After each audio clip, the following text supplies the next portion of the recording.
le mode mineur n'existe pas. Eh bien, je vais t'expliquer aujourd'hui comment, grâce à cette affirmation qui est un peu absurde, comment est-ce que tu peux mieux comprendre et retenir le lien qui unit les accords à l'intérieur d'une même gamme. Et ça, je vais te l'expliquer avec une métaphore, une petite histoire, pour que tu puisses bien te représenter ce concept et le retenir et ensuite l'appliquer dans tes propres compositions. On a vu dans la vidéo sur les modes que les modes c'était des codes en fait pour sélectionner 7 notes parmi les 12. On a 12 notes qui vont se répéter en octave et les modes vont nous permettre de sélectionner 7 notes. Par exemple, il y a le mode majeur, mineur, lydien, phrygien, etc.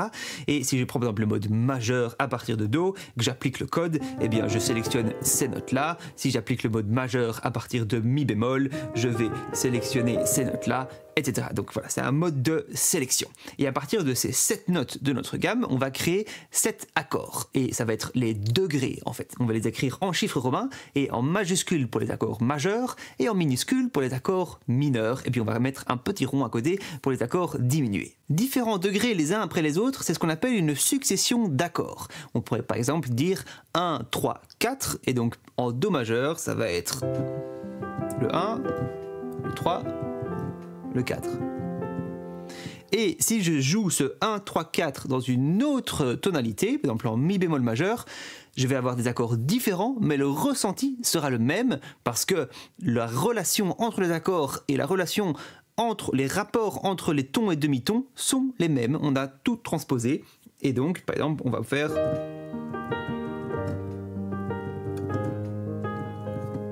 Et dans ce mode majeur, qu'importe la gamme dans laquelle on est en train de jouer, on va avoir un centre de gravité qui tourne autour du degré numéro 1, le premier accord. Et donc les cadences, on a vu les cadences dans la vidéo sur les cadences, nous tirent et nous poussent vers ce centre de gravité. Et vu qu'on parle de centre de gravité, eh bien ça a tout à fait du sens de comparer ça avec les planètes de notre système solaire. En fait, ici, on va remplacer tous les accords, tous les degrés par 7 planètes. On va avoir 3 planètes chaudes pour les accords majeurs. On va dire par exemple le Soleil, Vénus et Mercure. Puis 3 planètes froides pour les accords mineurs, donc Saturne, Neptune et Pluton. Et puis par exemple l'accord diminué, ce sera la Lune. En fait, on s'en fout un peu des noms. On va surtout avoir voilà, ces planètes et on va voir comment la gravité va les faire interagir les unes avec les autres. Quand on est en mode majeur, c'est le Soleil, donc notre degré 1 qui est le centre de gravité. Et on peut par exemple faire une progression d'accords qui va évoluer de planète en planète autour du Soleil. Ça va par exemple donner...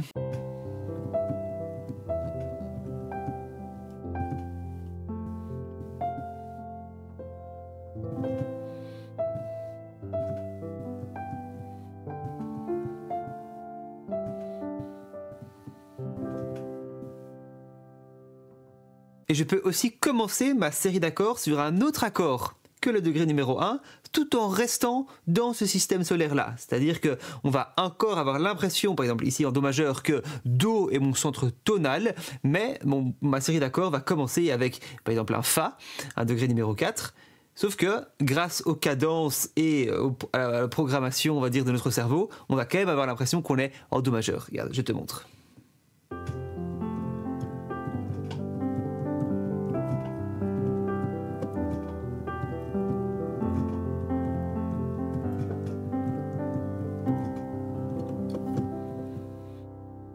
On est clairement en Do majeur, on sent vraiment qu'on est dans un mode majeur, et pourtant j'ai commencé par un Fa 9 ici.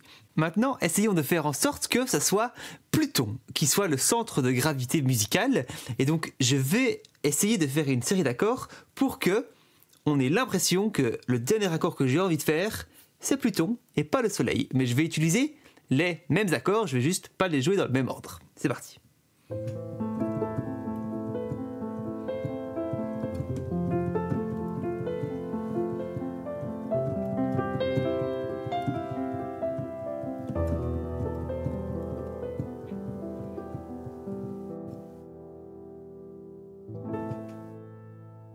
Et comme tout à l'heure, est-ce qu'on pourrait pas avoir la sensation d'être sur Pluton, donc c'est le degré 6, de nouveau, mais sans commencer par le degré 6 et toujours avec les mêmes accords. On va essayer.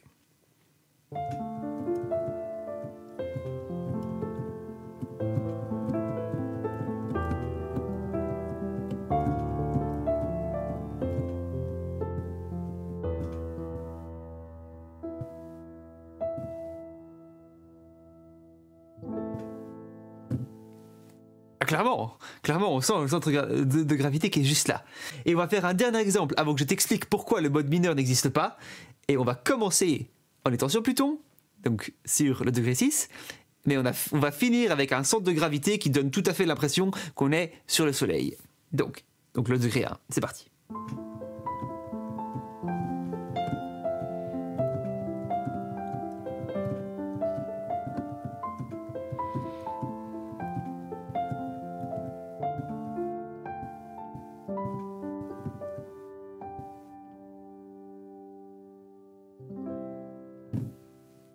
On est sur le Soleil, on est sur le degré 1. Et donc pourquoi est-ce que en fait je dis que le mode mineur n'existe pas? On va un instant oublier le principe de mode majeur, mode mineur, et on va oublier les chiffres. On va juste imaginer qu'on avait 7 accords, 7 planètes, et en fait il y en a une que j'ai jamais touchée. J'ai jamais utilisé la Lune, donc l'accord diminué, j'ai utilisé 6 accords, donc 3 accords majeurs, 3 accords mineurs. J'ai utilisé les mêmes à chaque fois, ces 6 accords. Et j'ai réussi à donner la sensation avec ces 6 planètes, ces 6 accords, de parfois être sur un centre de gravité du Soleil et parfois sur le centre de gravité de Pluton.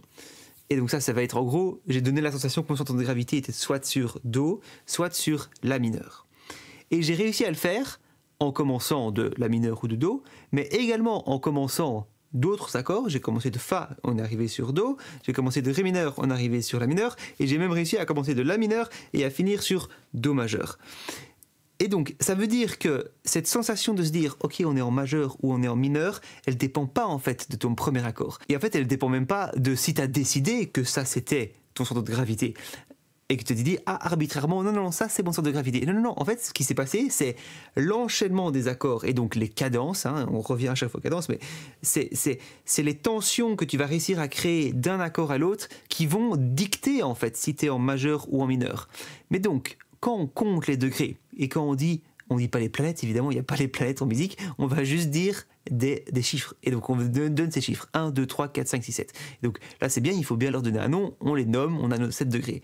Mais à force de composer et à force de faire des enchaînements d'accords, tu vas vite apprendre par cœur la caractéristique de ces différents degrés et l'interaction qu'ils ont entre eux. Donc tu vas savoir que 1, ça veut dire un accord majeur, que 2, ça veut dire un accord mineur qui est à un ton au-dessus de l'accord majeur. Tu sais que 6, c'est un accord mineur qui est une tierce mineure en dessous de ton 1. Tu sais que 5, c'est un accord majeur qui est ton accord dominante qui te ramène sur le 1, etc. Et donc, tu peux prévoir dans ta tête, tu peux imaginer dans ta tête à comment ça va sonner et intentionnellement faire certains types de progression d'accords pour donner certains effets, certaines tensions, etc.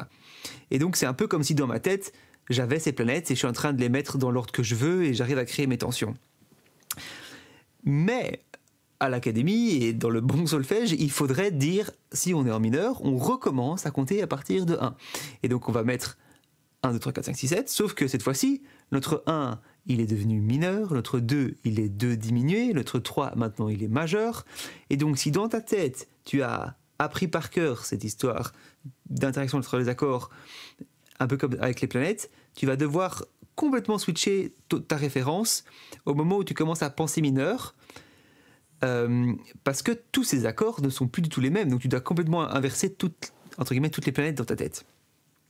Et donc si tu n'es pas à l'aise avec ce mode de fonctionnement-là, je t'encourage vivement à simplement réfléchir si on est en mineur, on est autour du 6, parce que ça va beaucoup plus faciliter ton apprentissage et ta compréhension de l'interaction des accords entre eux, dans la mesure où tu n'auras qu'une série de chiffres à apprendre et tu vas pouvoir la transposer en majeur ou en mineur en continu, et tu ne vas pas devoir séparer les degrés en majeur et séparer en mineur, surtout que comme tu vois ici, mais parfois ça se mélange, parfois on commence en majeur, on finit en mineur, parfois on fait des modulations, on passe de l'un à l'autre, et donc ça veut dire qu'il y a des moments où tu devrais commencer à switcher ton 1 qui devient un petit 1, mais c'est hyper compliqué parce que tu dois en permanence faire une gymnastique cérébrale et te dire ok, je suis dans quel référentiel? Je suis dans le référentiel de la ligne majeure avec les degrés grand 1, petit 2, petit 3, ou bien je suis dans la ligne mineure avec un petit 1, 2 diminué ou un grand 3.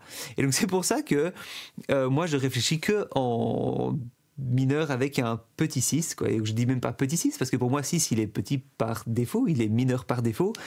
Et si justement je change un accord majeur en accord mineur, là je vais dire par exemple petit 4, parce que le 4 pour moi il est majeur par défaut, et donc si je dis petit 4 c'est que j'ai intentionnellement changé cet accord majeur en accord mineur, et je pourrais par exemple dire petit 4 pour faire une cadence plagale mineure, hein, on a vu ça dans la vidéo sur les cadences, et donc on pourrait par exemple faire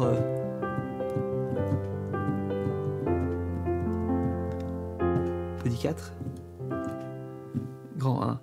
Ou bien, si je veux, et c'est ce que j'ai fait juste avant, si j'ai envie de renforcer la sensation de cadence pour arriver justement en mineur, donc arriver sur mon degré numéro 6, et qui dans ma tête est de toute façon mineur, donc je ne dis pas petit 6, eh bien je vais par exemple utiliser le grand 3. C'est-à-dire que je vais prendre mon accord qui est le 3 qui normalement est mineur, en do majeur ça va être un mi mineur, et je vais le transformer en un accord majeur pour faire cette cadence vers le la mineur. Et donc c'est un peu comme si je fais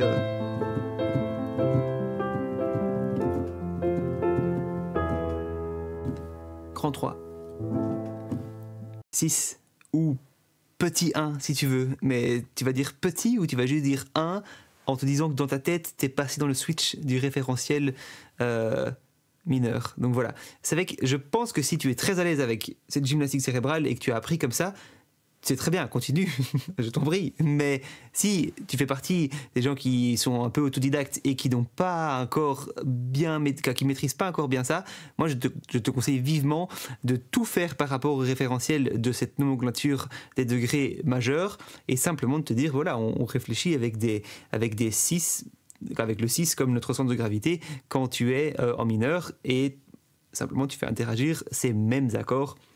Après, voilà, il existe le mode mineur harmonique et le mode mineur mélodique en plus du mode mineur naturel. Le mode mineur naturel, c'est celui qu'on voit depuis tantôt. C'est celui qui est le relatif mineur de l'accord majeur, donc de la mineur pour do majeur par exemple. Et dans le mode mineur harmonique et le mode mineur mélodique, forcément, on n'a plus les mêmes accords, on n'a plus les mêmes notes. Et donc là, ça pourrait avoir plus de sens en effet de recommencer à compter avec par exemple un petit 1, parce que de toute façon tu n'es plus en train d'avoir les mêmes planètes, il y a de toute façon des planètes qui changent de toute façon. Mais voilà, souvent on est en mode mineur naturel, et c'est juste à un moment on va aller chercher notre 7e majeur pour pouvoir faire notre cadence qui est spécifique du mode mineur harmonique. Donc quand tu es en la mineur, eh bien le mode mineur harmonique ça va être... Et ça sert à quoi? Ça sert à faire... d'avoir cette cadence dominante vers ton accord de tonique. Donc d'avoir ce mi majeur vers la mineure que tu n'as pas en fait dans le mode mineur naturel. Et en fait c'est une raison de plus aussi pour d'autant plus rester avec les degrés du mode majeur, parce que quand tu es avec les degrés du mode majeur, tu as un petit 3 que tu dois transformer en grand 3, et quand tu es avec les degrés du mode mineur, tu as un petit 5 que tu dois transformer en grand 5. Dans tous les cas, tu dois le transformer pour faire ta cadence. Donc voilà, et c'est exactement ce que je fais en fait dans la petite démo. Au moment où j'ai dit j'ai un peu triché, c'est que je t'ai fait entendre le grand 3 alors que je n'ai pas joué de tierce. J'ai fait un accord sans tierce, et ton cerveau a reconstitué l'accord avec une tierce majeure dedans et pas une tierce mineure. Si tu veux, on va juste les réécouter une fois.